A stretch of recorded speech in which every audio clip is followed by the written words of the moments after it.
बहुत समय पहले नीलवन जंगल में एक सुंदर तालाब था, जिसे सब प्यार से करुण तालाब कहते थे। तालाब के पास रहती थी एक नेक दिल चिड़िया, जिसका नाम था रानो रानी। जंगल के सारे जीव उसे प्यार से रानी चाची बुलाते थे, क्योंकि वो हमेशा सबकी मदद करती थी। रानी चाची जल्दी आओ, मेरी माँ नीचे गिर गई है।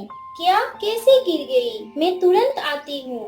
मीना, आंखें खोलो, क्या हुआ तुम्हें? कुछ नहीं रानो रानी, बहुत गर्मी थी, थोड़ी चक्कर आ गई, इसलिए मैं बेहोश हो गई। तुम्हें कितनी बार कहा है, धूप में ज्यादा मत उड़ना। माँ, आप ठीक तो हो ना माँ? हाँ बेटी, अब चलो तालाब के पास चलते हैं, ठंडी ठंडी पानी पिएंगे। तालाब के किनारे पहले से कई जानवर मौजूद थे। कालो, खरगोश, मिट्टू, चूहा और टुनटुन मौसी सब मिलकर बातचीत कर रहे थे। अरे रानी, आज तो मीना दीदी आ गई। क्या कोई दावत है? नहीं भाई, मीना को चक्कर आ गया था, इसलिए साथ लाई हूँ। गर्मी सच में बढ़ गई है। सूरज आज तो आग उगल रहा है। मैं तो झील के पास ही घर बना ली हूँ, वहाँ हवा बहुत अच्छी आती है। या किसी और का घर ले लिया? सब जोर से हंसने लगे। अरे वो देखो, झाड़ियों के पीछे से कौन आ रहा है? अरे नहीं, ये तो भयंकर लोमड़ी है। सबके चेहरे का रंग उड़ गया। अच्छा जी, तो ये रहे जंगल के मीठे जी। आज मैं इस छोटी चुटकी का नाश्ता बनाकर खाऊंगी। माँ, ये दुष्ट लोमड़ी मुझे खाने आ रही है। चुटकी, भागो यहाँ से। लोमड़ी तेजी से उनकी तरफ बढ़ी, लेकिन रानी दौड़कर उसके सामने आ गई। रुक जा लोमड़ी, किसी को हाथ भी लगाया तो अंजाम बुरा होगा। हाँ, तू करेगी क्या छोटी चिड़िया? रानू ने लोमड़ी की पूंछ पकड़कर अपने पंजों से जोर से काट लिया। ओहो, छोड़ दे रानू रानी, दर्द हो रहा है। पहले वादा कर कि अब कभी किसी पक्षी और जानवर को नुकसान नहीं पहुंचाओगी। हाँ, वादा करती हूँ, छोड़ दे। रानू ने लोमड़ी को छोड़ दिया और वो लंगड़ाती हुई जंगल से भाग गई। आप तो सच्ची में हीरो हो रानी चाची। नहीं बच्ची, असली ताकत दया में है। कुछ दिनों बाद तालाब के पास अजीब गर्मी महसूस होने लगी। लगता है कुछ गड़बड़ है। रात को चुटकी की माँ मीना ने देखा कि जंगल की उस पार धुआं उठ रहा है।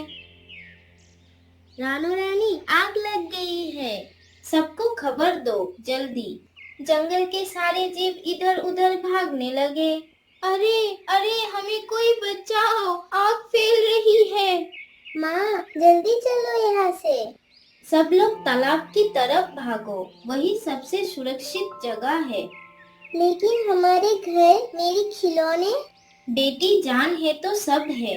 चारों तरफ आग की लपटें थी, हवा में राख उड़ रही थी। अचानक रानू की नजर एक पिंजरे पर पड़ी। पिंजरे के अंदर एक छोटा खरगोश टिंकू था। अरे ये क्या? इसे तो इंसान पकड़कर छोड़ गया लगता है। आपका बहुत बहुत शुक्रिया रानू रानी चाची। जल्दी भागो बेटा, आग फैल रही है। सब भाग ही रहे थे कि चुटकी पीछे रह गई। रानू रानी चाची, मुझे यहाँ छोड़कर मत जाओ। डरो मत, मैं आ गई हूँ।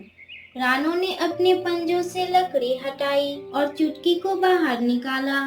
रानू रानी चाची, हम बचेंगे कैसे? डरो मत, मैं हूँ ना। वो देखो, रानू रानी और चुटकी वही है। सब मिलकर उन्हें बाहर खींच लाए। चुटकी बेहोश थी, रानू थक चुकी थी। रानू रानी, आंखें खोलो। जल्दी पानी डालो। धीरे धीरे रानू ने आंखें खोली। चिंता की कोई बात नहीं है, सब सुरक्षित है। हाँ रानू रानी चाची, सब सुरक्षित है। आग बुझने के बाद जंगल में फिर से शांति फैल गई। रानी, तुम्हारी दया और हिम्मत ने जंगल को बचा लिया। अगर सब एक दूसरे की मदद करे तो कोई मुसीबत बड़ी नहीं होती। माँ, अब मुझे भी दूसरों की मदद करनी है। हाँ बेटी, दूसरों की मदद करनी ही असली जीत है। और उस दिन से करुणा तालाब के सारे जीव एक परिवार बन गए। हर दिन हंसी, हर शाम शांति और हर रात दया की कहानी सुनाई जाने लगी।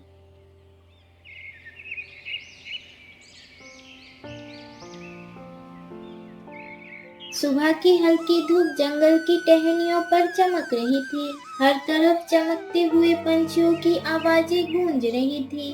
पेड़ की सबसे ऊंची डाल पर अपने प्यारे दो बच्चों के साथ चिंकी चिड़िया रहती थी। चिंकी हर दिन बच्चों को उड़ना सिखाती और जंगल में खाना लाती, लेकिन दूर आसमान में पेड़ों के ऊपर मंडरा रहा था एक चालाक और खतरनाक चील, जिसकी निगाहें चिंकी के बच्चों पर थी। इतने दिनों से देख रहा हूँ इन छोटे बच्चों को, आज तो एक को पकड़ कर ही रहूंगा। जब चिंकी दाने लेने के लिए पास के पेड़ की ओर गई, तभी चील तेजी से नीचे झपटा और एक बच्चे को पंजों में दबाकर उड़ गया। माँ, बचाओ माँ।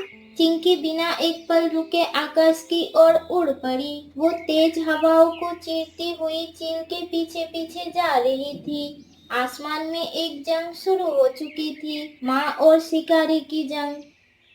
उसी समय ये सब दृश्य देख रही थी पीहू तोती और चंपक उल्लू। दोनों चिंकी के सच्चे दोस्त थे।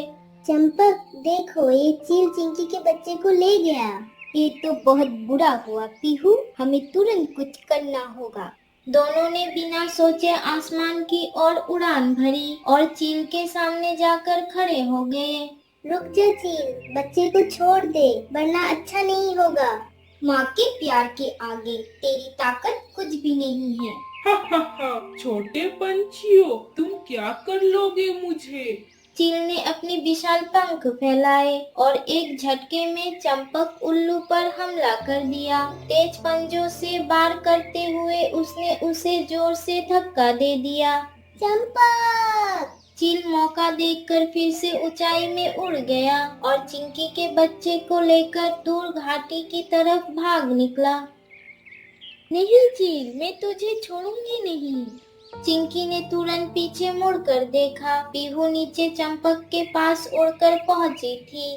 पीहू, तू चंपक को देख, उसे होश में ला। मैं अपने बच्चे को वापस लाने जा रही हूँ। जाओ चिंकी, तुम बच्चे को बचाओ, मैं चंपक को देख लूंगी। तुम चंपक की चिंता मत करो। चिंकी ने फिर से अपनी उड़ान भरी। इस बार उसकी आंखों में सिर्फ एक चीज थी, माँ का गुस्सा और बच्चे का प्यार। हवा में तूफान था, लेकिन उसकी हिम्मत उससे भी बड़ी थी। बच्चे को अपने पंजों में कसकर पकड़े हुए चील घाटी के ऊपर उड़ रहा था। हाँ, अब देखता हूँ कौन मुझसे इसे छीनता है। रुक जा चील, तेरी ये जिद नहीं चलेगी। चिंकी तेजी से झपटी और पूरी ताकत से हवा में घूमकर चील के पंखों पर चोट से वार किया। चील दर्द से कराहा और बच्चे का संतुलन छूट गया। माँ! चिंकी ने बिना देर किए नीचे गोता लगाया और अपने बच्चे को हवा में ही पकड़ लिया।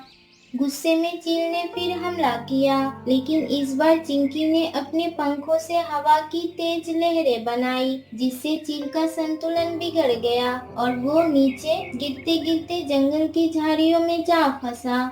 नहीं, ये कैसे हुआ? चिंकी बच्चे को सीने से लगाकर बोली, अब तू सुरक्षित है मेरे लाल, माँ हमेशा तेरे साथ है। थोड़ी देर बाद पीहू और चंपक भी वहां आ पहुँचे। चंपक को होश आ चुका था। आसमान में सूरज चमक रहा था और जंगल में हर पंछी चिंकी की बहादुरी के गीत गा रहा था।